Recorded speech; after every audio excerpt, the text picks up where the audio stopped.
आपका स्वागत है भावना साइकोलॉजी क्लासेस में। और आज जो हम अपना नया चैप्टर स्टार्ट करने वाले हैं, चैप्टर नंबर 5, जिसका नाम है sensory attentional and perceptual processes. तो हमने प्रीवियस चैप्टर में जैसे कि पढ़ा था कि सेंसरी ऑर्गन्स क्या होते हैं, सेंसरी रिसेप्टर्स क्या होते हैं, उनकी काम क्या होते हैं। ठीक है, उन्हीं चीज़ों को हम इस चैप्टर में थोड़ा सा डिटेल में पढ़ने वाले हैं। ठीक है, तो आप जो भी देखते हो या एक्सपीरियंस करते हो वो कैसे करते हैं, आप अपने सेंसरी ऑर्गन्स के थ्रू जो एक्सपीरियंस करते हैं वो सेंसरी ऑर्गन्स के थ्रू करते हैं।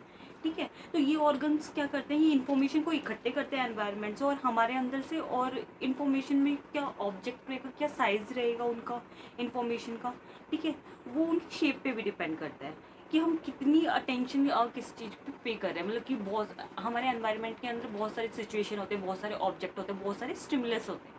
ठीक है, ऑब्जेक्ट्स होते हैं, तो उस पर हम किसी भी चीज़ पे कितनी अटेंशन पे करेंगे वो डिपेंड करता है कि किसी भी चीज़ का जो साइज शेप वगैरह हम कितना नोटिस कर रहे हैं, कितनी अटेंशन फोकस से हम किसी चीज़ को कितना देख रहे हैं। ठीक है, फिर नेक्स्ट हम जो इसमें पढ़ेंगे, हम पढ़ेंगे कि सेंसरी जो इन्फो होती है वो ब्रेन तक कैसे पहुंचती है और ब्रेन उसमें से मीनिंगफुल जो इन्फॉर्मेशन कैसे बना लेते हैं। ठीक है, तो हमारी नॉलेज जो भी होती है वो सारी वर्ड की वो किन 3 चीज़ों पे डिपेंड करती है, सेंसेशन, ठीक है, अटेंशन एंड परसेप्शन। तो इन तीनों चीज़ें ये आपस में इंटर रिलेटेड होती है, मतलब कि एक के बिना दूसरी हम नहीं स्टडी कर सकते। तो इन तीनों को हम आपस में इंटर रिलेट मानते हैं, इन तीनों को हम आपस में इनका सामंजस्य होता है, तभी हम इन चीज़ों को, वर्ड की जो नॉलेज है उसको देख पाते हैं। तो डिफरेंट डिफरेंट एलिमेंट, जो सेम प्रोसेस के डिफरेंट डिफरेंट एलिमेंट होते हैं, उस चीज़ को हम क्या कहते हैं, कॉग्निशन बोलते हैं उस चीज़ को। नेक्स्ट हम जो टॉपिक पढ़ने वाले हैं वो है nature and variety of stimulus, variety of object, variety of situation. ठीक है, अब नेक्स्ट इसमें हम क्या है कि हमने जो हमारे ह्यूमन ऑर्गन होता है, ह्यूमन में जो सेंसरी ऑर्गन्स होते हैं वो 7 टाइप्स के होते हैं, जिनमें से जो 5 टाइप्स के होते हैं वो होते हैं एक्सटर्नल, जिसमें आता है eyes, ear, nose, tongue and skin. Eyes का काम आपको पता है कि हम जो विजन करना, मतलब कुछ देखना। ठीक है, ईयर्स का काम होता है हेयरिंग, सुनना, और नोज का स्मेल करना, टंग का टेस्ट करना एंड स्किन का टच करना। ठीक है, और उसके अलावा जो हमारे 2 इंटरनल ऑर्गन्स होते हैं उनका नाम है किन्थेस्टिक एंड वेस्टिबुलर सिस्टम। ये काम आते हैं कि जो भी हम वार्म फील करते हैं या कोल्ड फील करते हैं, और कोई भी पेन फील करते हैं, तो वो किन के थ्रू होता है, इन दोनों के, जो इंटरनल ऑर्गन होते हैं हमारे 2। अब नेक्स्ट हमारी चीज़ आती है सेंस मोडेलिटीज। सेंस मोडेलिटीज होती क्या है एक्चुअली, कि जितने भी ऑर्गन्स होते हैं वो किसी ना किसी चीज़ में स्पेशलाइज होते हैं। जैसे कि आंखों का काम हमारा कान नहीं कर सकता और कानों का काम हमारी आंखें नहीं करती, तो जो ऑर्गन जिस चीज़ के लिए स्पेशलाइज है, तो इन सेंसेस, इनको कहते हैं सेंसेस मोडेलिटी, कि स्पेसिफिक ऑर्गन स्पेसिफिक चीज़ के लिए बनते हैं। ठीक है, ये हमारी क्या होती है, इसको हम बोलते हैं सेंसेस मोडेलिटीज। ठीक है, नेक्स्ट आता है सेंसेशन क्या होती है। तो सेंसेशन हमारा होता है कि कोई भी स्टिमुलस को देख के हमारा जो फर्स्ट एक्सपीरियंस होता है, जो इमीडिएट एक्सपीरियंस होता है, उसको हम बोलते हैं सेंसेशन। ठीक है, जैसे कि अगर किसी चीज़ को हम टच करके हम फील करते हैं कि ये हार्ड है, वार्म है, कोल्ड है, तो वो हमारा क्या हो गया, वो होगी सेंसेशन। नेक्स्ट हमारा आता है कि functional limitation of sensory organs. ठीक है, अब इसमें हम पढ़ेंगे कि क्या क्या लिमिटेशन होती है, मतलब कि सेंसरी ऑर्गन्स तो दिए हैं भगवान ने हमें, मतलब ह्यूमन बीइंग को एक सेंसरी ऑर्गन्स मिले हैं 7 टाइप की, लेकिन उनमें भी क्या क्या लिमिटेशन है कि वो प्रॉपर फंक्शनिंग क्यों नहीं कर पाते, क्या रीज़न है।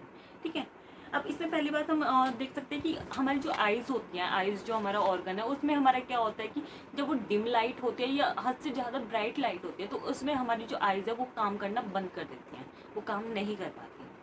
Normal day to day light में जो हमारी होती है वो एक स्पेसिफिक रेंज होती है 380 टू 780 एनएम नैनोमीटर, उसके अंदर जो लाइट होती है उसको तो हम इजीली देख पाते हैं। ठीक है, लेकिन जो उससे हाई रेंज की होती है, लो रेंज की होती है, मतलब डिम होती है, उससे ज़्यादा ब्राइट होती है, उसको हम नहीं देख पाते। तो ये हमारी होगी आइज़ की लिमिटेशन, फंक्शनल लिमिटेशन। हमारे कान होते हैं, ईयर्स होते हैं, वो क्या होते हैं, वो अगर बहुत ही कम आवाज़ है, जैसे कि हमने देखा होगा, जैसे कि बी है, मधुमक्खी होती है, उसकी आवाज़ हम फिर भी सुन पाते हैं अगर हम ध्यान लगा के देखें। जो चींटियाँ होती है, क्या हम उनकी आवाज़ें सुन पाते हैं, उनकी आवाज़ हम नहीं सुन पाते।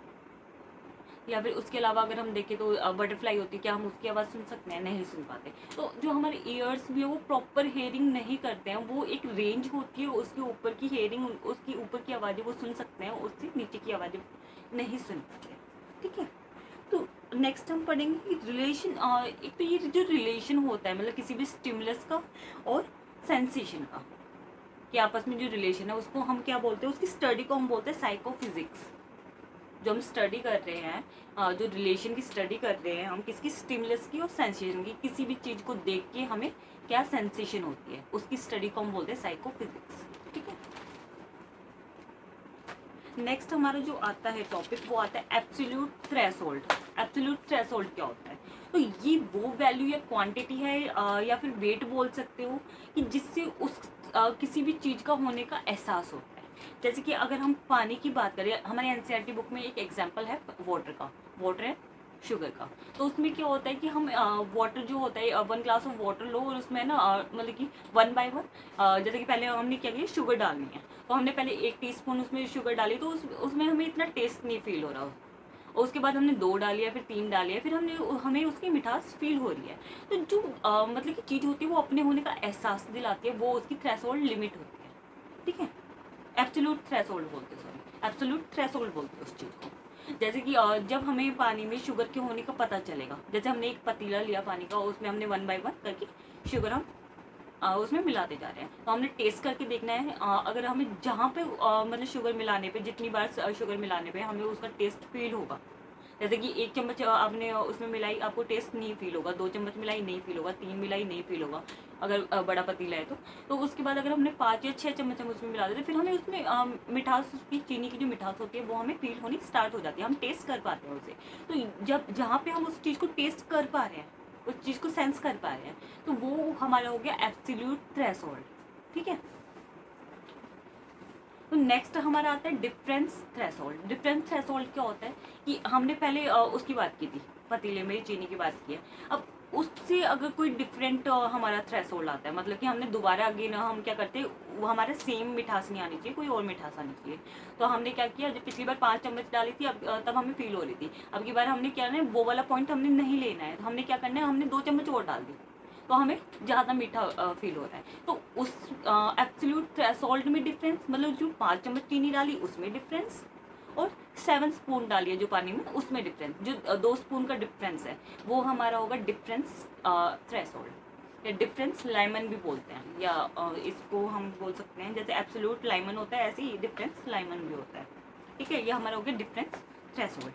ठीक है, नेक्स्ट हम बात करेंगे विजुअल सेंसेशन के बारे में। विजुअल सेंसेशन के अंदर हमारी आती है आई, जो हम देखते हैं वो चीज़ें इसमें आ जाती है। ठीक है, तो 80% जो हम काम करते हैं, डे टू डे एक्टिविटीज़ करते हैं, उसमें जो रोल होता है वो आइज़ का होता है। 80% रोल आइज़ का होता है, आइज़ के सेंसेस का होता है।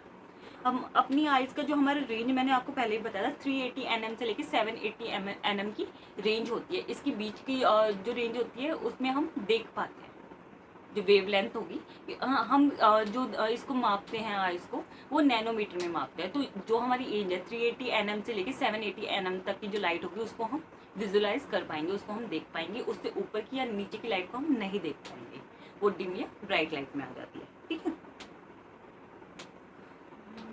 फिर नेक्स्ट हम बात करते हैं द ह्यूमन आई। ह्यूमन आई की हम बात करेंगे कि इसमें कौन कौन से पार्ट्स होते हैं और ये क्या क्या वर्क करते हैं। तो ह्यूमन आई की अगर हम बात किया जाए तो हमारा जो पूरा आइज़ का जो सिस्टम होता है, जो विजुअल करने का सिस्टम होता है, देखने का सिस्टम होता है, वो 3 हमारी चीज़ों पे डिपेंड करता है, लेंस पे, रेटिना पे और ऑप्टिक नर्व पे, जो कि इमेजेस बनाते हैं।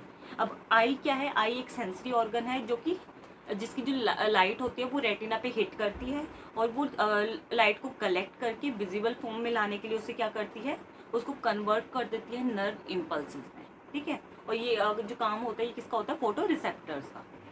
ठीक है, इलेक्ट्रिक सिग्नल में जो कन्वर्ट करने का काम होता है वो होता है फोटो रिसेप्टर्स का।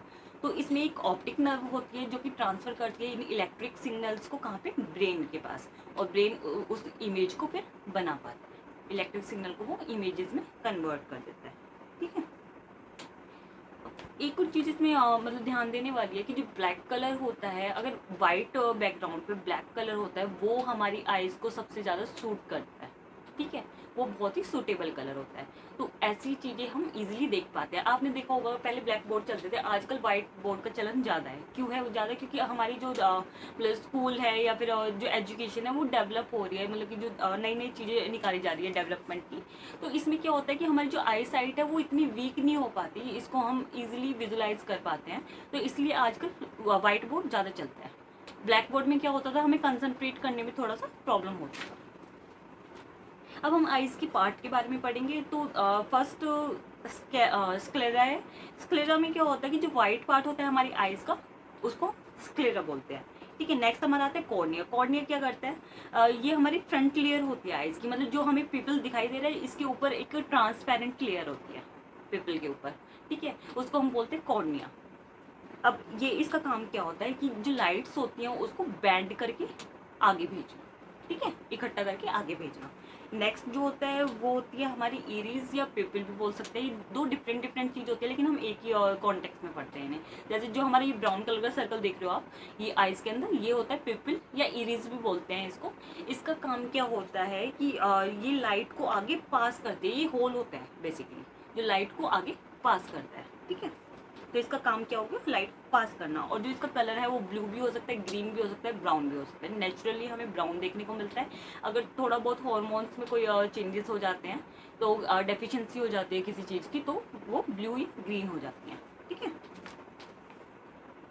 तो इसको हम गेटवे ऑफ लाइट भी बोलते हैं इरिस को। ठीक है, अब नेक्स्ट हमारा आता है इसमें लेंस। लेंस क्या होता है, ये प्रोटीन और वाटर से बनता है, और इसका काम होता है फोकस करना, लाइट को एक फोकस पॉइंट देना, लाइट को फोकस करवाना कॉर्निया के थ्रू। ठीक है, ये कहाँ पे होता है, ये होता है पीपल की जस्ट पीछे, बिहाइंड द पीपल। नेक्स्ट हमारा होता है रेटिना। रेटिना में क्या कहाँ पे होता है, ये just at the back of the eye, मतलब सबसे जो लास्ट पार्ट होता है आईज का हमारा, वो रेटिना होता है। तो वो क्या होती है, ये टिश्यूज़ की लेयर होती है जो कि हेल्प करती है इलेक्ट्रिक सिग्नल बनाने में, मतलब जो लाइट को हम इलेक्ट्रिक सिग्नल बनाने में रेटिना हमारी हेल्प करता है।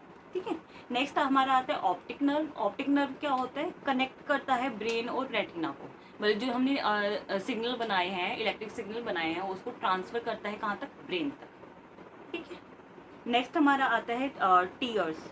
टीयर्स मीन्स आंसू, हम सबको पता है। तो इसका काम क्या होता है, सिर्फ रोने धोने के काम नहीं आते, बाकी चीज़ों के भी काम आते हैं।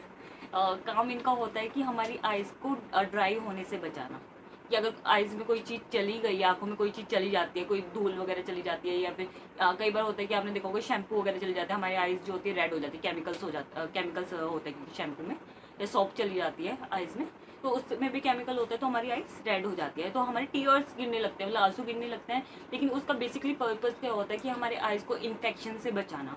ठीक है, इन्फेक्शन ना हो पाए, इसलिए हमारी आइज़ को ड्राई होने से बचाते हैं टीयर्स। ठीक है, इन्फेक्शन से बचाते हैं, और प्लस में हमें फोकस करने में कि हमें क्लियर विजन दिखे, हमारी आइज़ को बार बार क्या कहते हैं कि साफ करते रहते हैं ताकि हमें क्लियर विजन दिख पाए। ठीक है, नेक्स्ट हम बात करेंगे विजुअल एडेप्टेशन की। विजुअल एडेप्टेशन होता क्या है, process of getting adjusted with different intensity और amount of light is called visual adaptation. ठीक है, कि लाइट में एडजस्ट करना, आपकी आंखें अलग अलग लाइट में डिफरेंट ऑफ लाइट की जो क्वांटिटी होती है, उसमें अमाउंट होता है जो लाइट का, उसमें एडजस्ट कैसे करती है, उस प्रोसेस को हम बोलते हैं विजुअल एडेप्टेशन। ठीक है, ये दो टाइप के होते हैं। एक तो होता है हमारा लाइट एडेप्टेशन, एक होता है हमारा डार्क एडेप्टेशन। लाइट एडेप्टेशन होता है कि डिम लाइट से अगर हम ब्राइट लाइट में चले जाते हैं, जैसे कि किसी थिएटर से हम बाहर जा रहे हैं। ठीक है, थिएटर में अंधेरा होता है, बाहर जाते हैं तो रोशनी होती है, तो उस लाइट में कैसे एडजस्ट करती हैं हमारी आंखें, उनको हम बोलते हैं लाइट एडेप्टेशन। इसमें कितना टाइम लगता है, 2 मिनट या 1 मिनट। ठीक है, नेक्स्ट आता है डार्क एडेप्टेशन। इसमें लगता है आधा घंटा, कि हम ब्राइट लाइट से किसी अंधेरे कमरे में जा रहे हैं। ठीक है, तो उसको बोलते हैं हम डार्क एडेप्टेशन। इसमें लगता है मतलब कि इसमें हाफ एन आवर लग जाता है, कि हम जैसे कि हमने देखा होगा कि हम थिएटर के अंदर एंटर करते हैं बाहर की लाइट में से, तो हमें क्या होता है, हमें जो विजुअल होता है वहाँ का हमें कम दिखता है, लेकिन धीरे धीरे जैसे कि हमें 20 मिनट्स हो गई या हाफ एन आवर हो गया, तो हमें क्लियर दिखाई देना स्टार्ट हो जाता है, तो उसको हम बोलते हैं डार्क एडेप्टेशन। ठीक है, बाकी के हम कल पढ़ेंगे। ठीक है, और तो नेक्स्ट क्लास में भी हम हमारे इसका कुछ पार्ट बाकी है आइज़ के बारे में, और नेक्स्ट हम पढ़ेंगे ईयर के बारे में। ठीक है, डिटेल में। तो तब तक के लिए मेरे साथ बने रहिएगा, और चैनल जिन लोगों ने सब्सक्राइब नहीं किया है प्लीज़ लाइक कर दीजिए और सब्सक्राइब कर दीजिए, ठीक है, और देखते रहिए। Thank you.